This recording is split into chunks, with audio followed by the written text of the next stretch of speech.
Welcome back, All Sports, Western New York. Jeremy White from WGR 550. He's on every morning with Howard Simon. Jeremy, thanks for being back on the show. Thanks for having me again. If you looked up Draftnik in the dictionary, you'd see Jeremy's picture. Jeremy, you know, the NFL draft is one thing, but you have become proficient in the NHL draft as well, which we're going to talk about in a little while. So, I'm old school. Back in the day when we used to have to find video on the NFL players for when I worked way back when at Channel 7. You had 10, 12 tapes, you know. There was no internet, you know. The Bills would give you a list. But due to the internet today and all of social media, it's not, I mean, you got to put in the time, but almost anything imaginable I would assume is accessible now on these players. Pretty much. It's easier than ever. And I'm kind of ashamed to admit that I didn't realize how easy it is to go watch them live. Been to Erie a couple times, up to Niagara to see the Ice Dogs. And this is a level of hockey that is, it's a great product and a great level of hockey to watch. And you're seeing the future stars of the league come through. Even the guys that aren't touted at the top, you know, 5 years from now, I'll be able to say, I saw him in a game. He played for Kingston or he played for Niagara or whatever. So it's a tool that's right here in our backyard. You know, quick trip across the border, stop at a pub, watch a hockey game. You know, it's doing research, doing some work. It's good. Good work. Oh, so you might have enjoyed that Dingus Day parade yesterday, too. Yeah. Okay, before we get into all of the draft talk about both hockey and football, at the top of the show we talked about Dan Kelly talked to the media, and Jim Kelly has been a presence on GR. I know you do the fundraiser for Hunter's Hope. This whole episode with Jim, it's almost surreal. It's almost like you can't believe that this is happening to somebody who's such a prominent public figure in our community. Yeah, and it's also it's new age in how people are finding out the information. You know, I think about how Tiger Woods announces he's not going to be in the Masters by tweeting it himself. Like players and athletes and people that are of celebrity are now able to kind of control their own message. And it almost feels kind of right for Jim's family to be the ones that are sending out the messages, whether it's Instagram or Facebook or Twitter. You know, you're seeing videos, you're seeing pictures.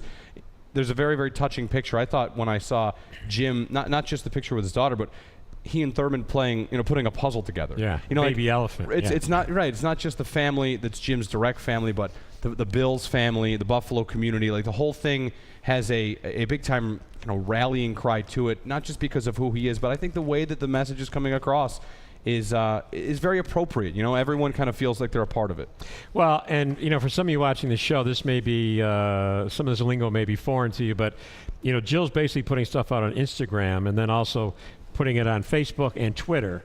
So the three major social media platforms, it's the same message, it's the same pictures. You're right, it's very personal. You feel like you've been taken in by the family as a part of this.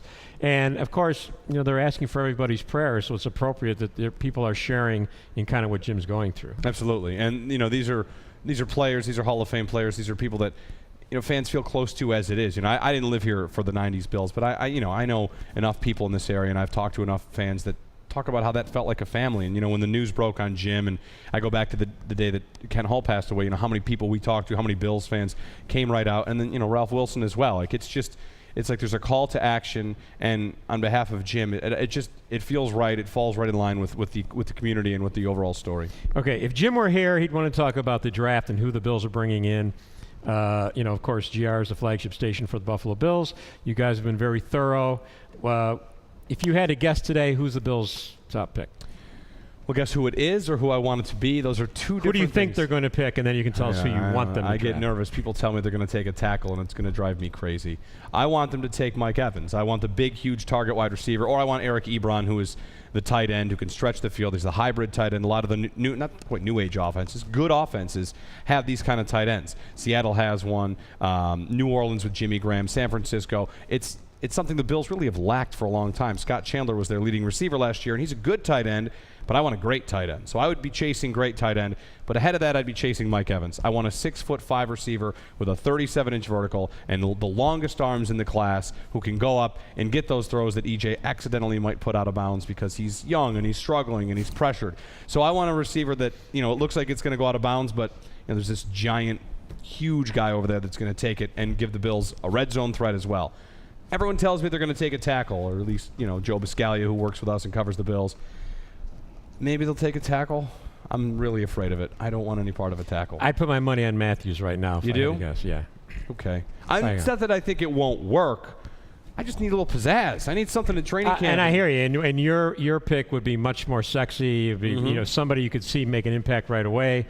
Obviously, you've got a coach who's a former offensive lineman. They know they've got to protect their quarterback. I think they're going to go, whether you want to call it the safe pick, I think they're going to go with somebody who's going to be there for 8 years on the line. Yeah. And they like to run the ball. They run a lot. They don't run it all that effectively. If they were able to run the ball more effectively, the fact that they run so much might pay off a little bit more. Right. They might think that that's how they solve their red zone problems and kind of fix the offense. Now, you're talking about a big receiver. They bring in Mike Williams. Do you think this is a legitimate trade? Is this his last chance, so they're giving him a one last chance to make it in the league, or do you really think he can contribute to this team? I think he can contribute. He's a guy in the league. He's every bit as good as Robert Woods, if not better. I mean, we're kind of high on Woods because he came in as a rookie and contributed. Stevie Johnson, when he was moved from the outside into the slot, what they did was, they kind of robbed Peter to pay Paul. They got good in the middle, but on the outside, T.J. Graham and Robert Woods just wasn't going to get the job done. And it's one of the reasons I kind of like Evans. But Williams can be a true outside X kind of receiver, and that's something the Bills desperately need. It's kind of why I wanted Evans, or I still do. And when they brought in Williams, I thought it makes sense. Over T.J. Graham, a bigger target over there who's NFL caliber. I think it makes a lot of sense. It's an easy slam dunk of a trade, I think.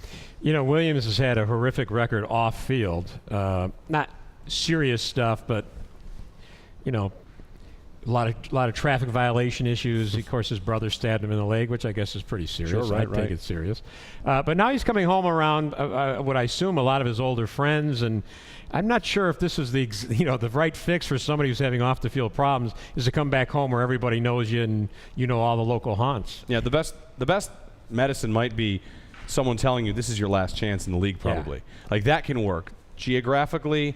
Yeah, there's a good case to be made that it could be a good thing or a bad thing. I don't know, I don't know him personally, and I don't know what kind of circles he runs in. But if he's really motivated and convinced that, if it doesn't work out here, we're gonna let you go. And Mike Williams and Doug Marrone have a bit of a history there, of course. So the idea that he knows Marrone would mean business, and if any sort of message was sent by the team or just overall by the football people at One Bills Drive, you'd think he'd have to take it seriously. Before we get off of football, let's talk about Khalil Mack, a local guy. Is from the standpoint he played for UB. He's got a very good chance of going in easily the top 3. Oh yeah, I've seen recently. I read an article today that suggested that the Texans do like him more than Clowney. Can you take a defensive player from a Mac school with the #1 overall pick? I think you can. Yeah, there's plenty of talk around Mac being an impact player and whether or not somebody wants to trade up for him. But I've heard he won't make it past 3. You never know how the draft is actually going to play out. But yeah, I think top 3 is reasonable for Khalil Mack. Well, he and not that you could plan this, but his first game against Ohio State was an unbelievable game against great competition. He probably never equaled that performance for the rest of the season. He had a great season, but that was the standout season. It was on national television. So right off the bat, he grabbed everybody's attention. First game kicking off the season, and then he apparently doubled his worth by going into the at the combines. Just the physical specimen that he is. Just seeing the guy with the cutoff shirt impressed me. I think it's too bad he's not going to be allowed to wear that face mask anymore. He's got that like the Shredder from the Ninja Turtles. He's got this amazing face mask, but the NFL doesn't allow those because he's an intimidating foe when you're staring across and you're looking at that. And as it worked out because of the construction out at One Bills Drive, the Bills draft party is going to be at UB this year. Oh. So it's going to be a great tie-in. Yeah, absolutely. All right, sit still. We're going to be talking NHL. Jeremy's going to tell us everything he knows about every little hinterland community in Canada right after we come back in All Sports Western New York.